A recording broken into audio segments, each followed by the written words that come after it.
पण आपल्या सर्वांना मला हे सांगायचंय की आता काही प्रलोभनं समोर येतील, आणखीन काही येतील, आचारसंहिता संपेपर्यंत आणखीन काही काढतील.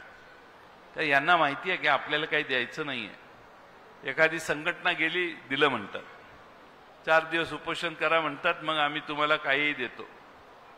त्यामुळं सगळ्या गोष्टीला नकार हा शब्दच नाही, पण तिजोरीमध्ये होकार द्यायची ताकद नाही, अशी यांची विचित्र अवस्था सरकारची झालेली आहे.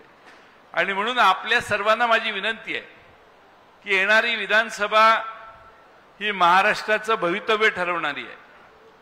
महाराष्ट्रात दगाबाजी करून, फितुरी करून, गद्दारी करून काही लोकांनी पक्ष सोडले, त्यांना जागा त्यांची दाखवण्याची ही उद्याची निवडणूक आहे. महाराष्ट्राला नेहमी गद्दार लोकांच्या बद्दल प्रचंड राग असतो. सूर्याजी पिसाळ कशासाठी प्रसिद्ध आहे? आजही सूर्याजी पिसाळाचं नाव का काढलं जातं तर एक अव्वल नंबरचा गद्दार माणूस म्हणून.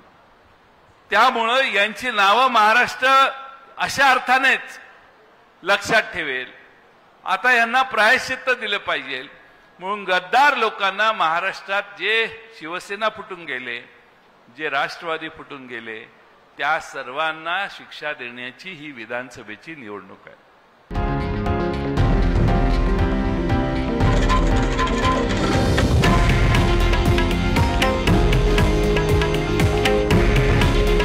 हे आहे देशातील नंबर 1 न्यूज नेटवर्क आणि आपण पाहत आहात TV9 मराठी.